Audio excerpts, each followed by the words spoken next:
this is Mr. Peterson. This screencast is about enzymes, which are machines in all of our cells that drive chemical reactions. So enzymes are proteins, first of all. So proteins are made of amino acids, and enzymes are proteins that control chemical reactions. So let's think about this chemical reaction. Who doesn't like a good marshmallow? These are perfect. They're black. I like them on the outside. So what are marshmallows mostly made of? They're mostly made of sugar, carbohydrates, C6H12O6. And since we're burning it, this is a combustion reaction, right? So we need some oxygen. And when the reaction happens, what does it give off? It gives off carbon dioxide and water. Now the same reaction happens inside of us, but none of us are bursting into flames as we get energy from those sugar molecules, are we? And that's because of enzymes. So enzymes control chemical reactions that happen in a controlled way where we can capture some energy. So how do they work? Well, first of all, the big idea is that they lower the activation energy of chemical reactions. So it takes some energy to get reactions started, and that's called the activation energy. And so they lower it so that it happens without lots and lots of initial energy. It increases the reaction rate. So reactions will happen without enzymes sometimes, but enzymes speed them along. And then eventually they release free energy. So the energy that's stored in chemical bonds, when those bonds are broken and reformed in the processes of cells, it releases the free energy that can get captured to do work. So here's a free energy diagram. Pause this for a second and sketch this into your bill. So on the left-hand side, we have free energy, and then we have some a stable state. So this marble, this ball, we're going to do something with it. So sketch this quick in your bill. So we've got free energy on the left going from low to high, and then this ball kind of sitting in there where it's kind of stable. All right, now that you've sketched that into your bill, what needs to happen in order to get that ball down the hill? What do we have to do? Like in a roller coaster, we have to add some energy to it. And so what enzymes do is they get chemicals, they get reactants into a less stable state. So eventually they can roll down the hill and we can gather some energy from that. And that's the business of energy. So here's another diagram. Same kind of thing, a little more complicated. We have the free energy state on the left-hand side. And eventually some free energy is going to be released from some type of chemical reaction. And you can see the difference between with or without an enzyme. So stop, pause, sketch this into your bill. This is an important reaction rate diagram. So pause and sketch this into your bill right now. You're going to need this later. This is going to be important information. All right, so you paused, you did that. Chemical reactions are enzyme controlled.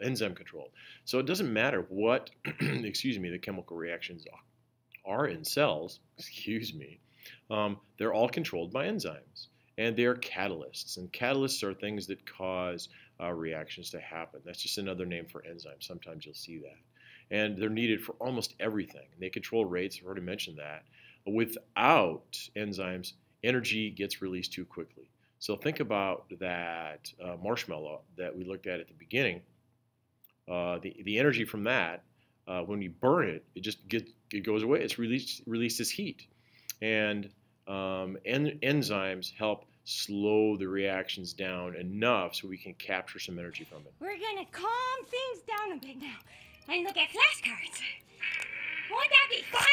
So here's a kid with triangle. Maybe an enzyme problem. Good. Jack. Good. Campfire. Baby!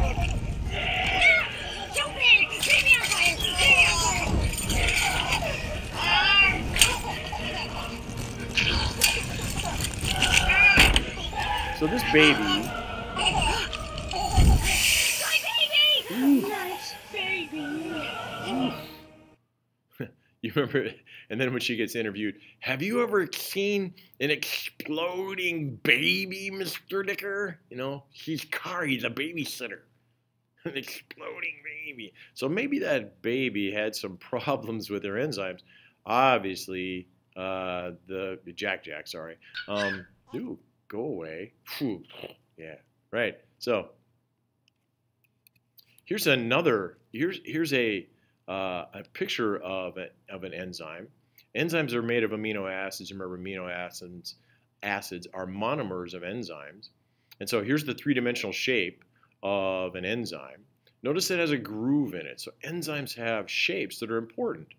The things that they work on are going to be winding up in that groove. So this happens to be an enzyme called lysozyme.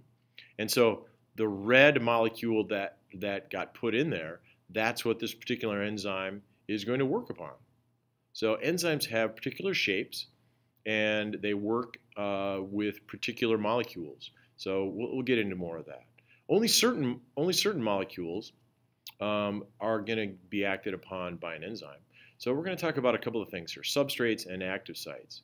So take a look at this picture.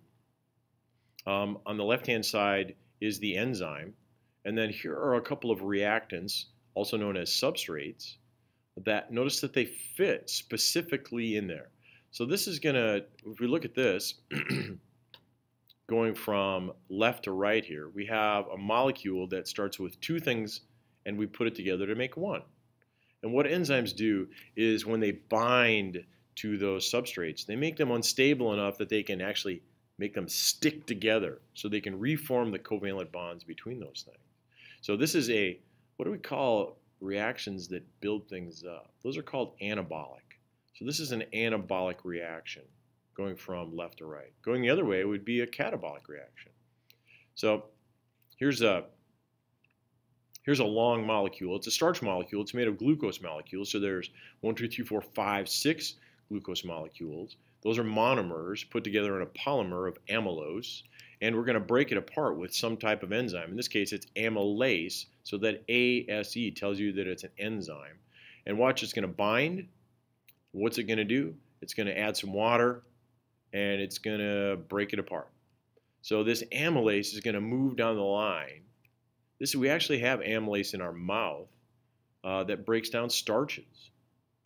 So it'll continue down the line until it breaks down all those sugar molecules.